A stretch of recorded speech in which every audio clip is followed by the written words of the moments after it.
This is the story of a man named Stanley. Stanley worked for a company in a big building where he was employee number 427.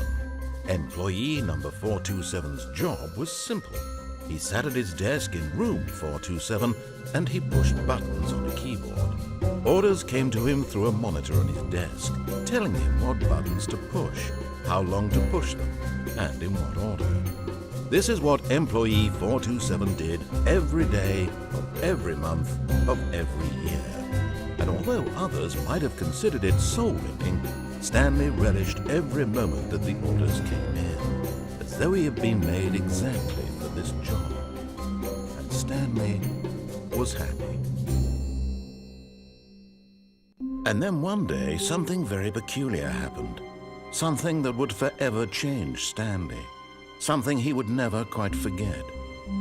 He had been at his desk for nearly an hour when he realized that not one single order had arrived on the monitor for him to follow. No one had showed up to give him instructions, call a meeting, or even say hi. Never in all his years at the company had this happened, this complete isolation. Something was very clearly wrong. Shocked, frozen solid, Stanley found himself unable to move for the longest time. But as he came to his wits and regained his senses, he got up from his desk and stepped out of his office. All of his co-workers were gone. What could it mean? Stanley decided to go to the meeting room. Perhaps he had simply missed a memo.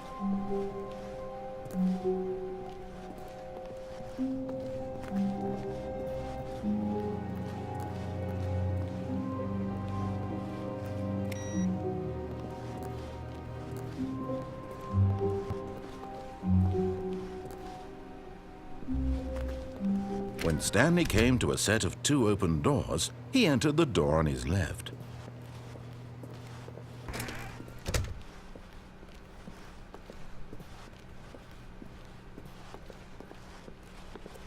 Yet there was not a single person here either. Feeling a wave of disbelief, Stanley decided to go up to his boss's office, hoping he might find an answer there.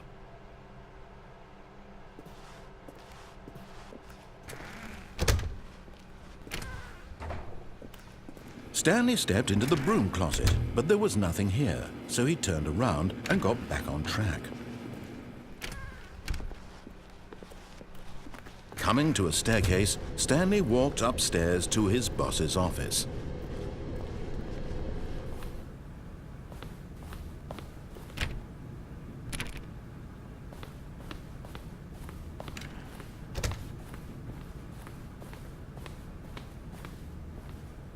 Stepping into his manager's office, Stanley was once again stunned to discover not an indication of any human life.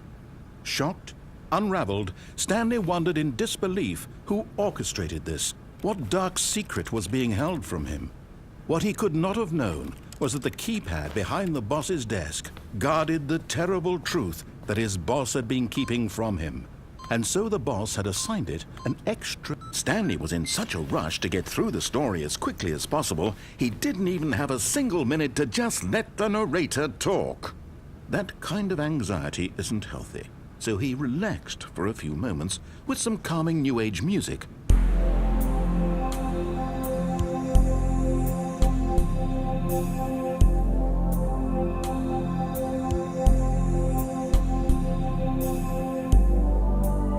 Feeling soothed and rejuvenated, Stanley calmly walked forward into the opened passageway.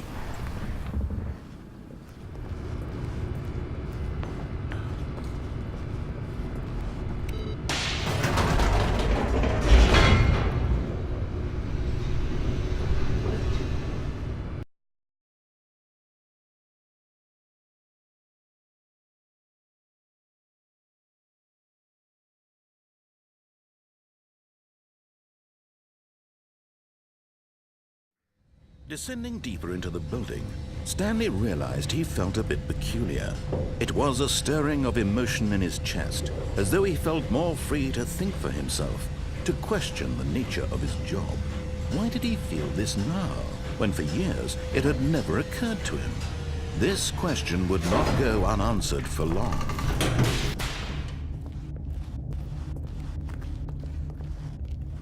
Stanley walked straight ahead through the large door that read Mind Control Facility.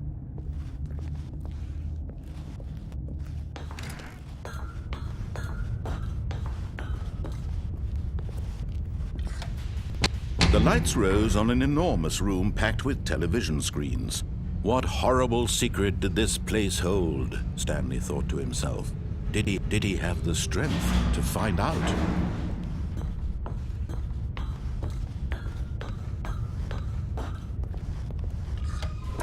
Now the monitors jumped to life, their true nature revealed.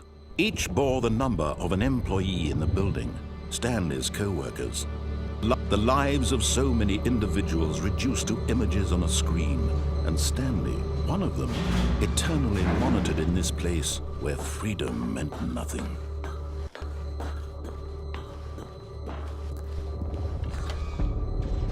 This mind control facility, it was too horrible to believe. It couldn't be true. Had Stanley really been under someone's control all this time? Was this the only reason he was happy with his boring job? That his emotions had been manipulated to accept it blindly? No, he refused to believe it. He couldn't accept it. His own life in someone else's control? Never! It was unthinkable, wasn't it? Was it even possible? Had he truly spent his entire life utterly blind to the world? But here was the proof, the heart of the operation.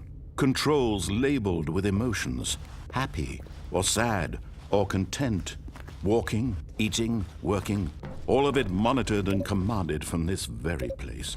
And as the cold reality of his past began to sink in, Stanley decided that this machinery would never again exert its terrible power over another human life.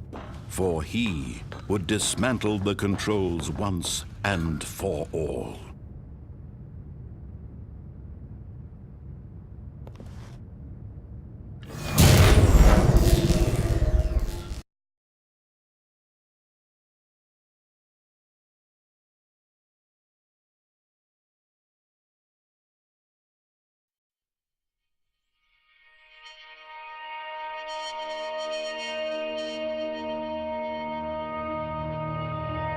Blackness, and a rising chill of uncertainty.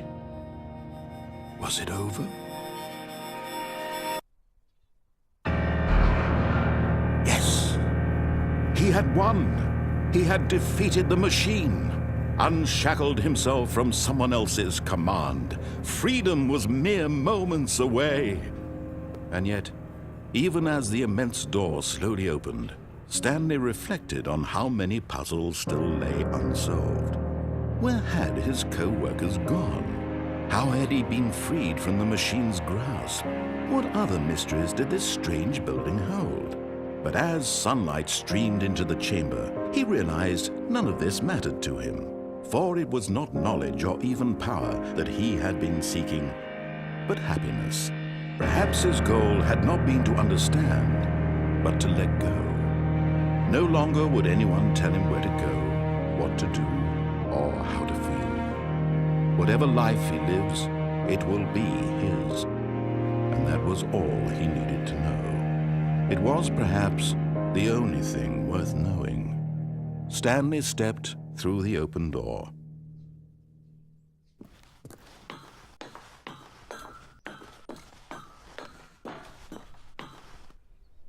Stanley felt the cool breeze upon his skin, the feeling of liberation, the immense possibility of the new path before him. This was exactly the way, right now, that things were meant to happen. And Stanley was happy.